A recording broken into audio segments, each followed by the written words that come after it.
మన సమాజంలో ఒక విషయాన్ని చాలా గట్టిగా నమ్ముతారు. వివాహం జీవితాంతం ఉండాల్సిందే. కానీ నిజం ఏంటంటే ప్రతి సంబంధం పనిచేయదు.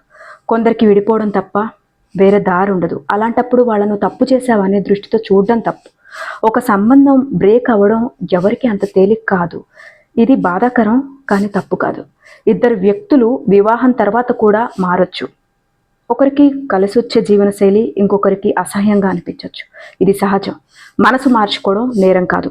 సంబంధం కుదరడం లేదన్న విషయం తెలిసినా సమాజం ఏమంటుందో అన్న భయంతో సహిస్తూ ఏదో ఒకటి దొరికిన వాళ్ళని చేసుకుని మానసికంగా స్థిరపడతారు.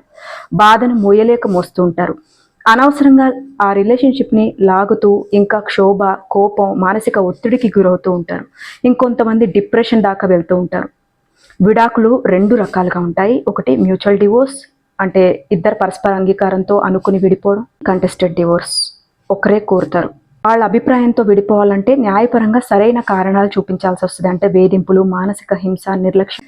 హిందూ మ్యారేజ్ యాక్ట్, ముస్లిం పర్సనల్ లా, క్రిస్టియన్ డివోర్స్ యాక్ట్, ఒక్కో మతానికి ప్రత్యేక చట్టాలు ఉన్నాయి. కానీ స్పెషల్ మ్యారేజ్ యాక్ట్ అనే ఒక చట్టం కూడా ఉంది.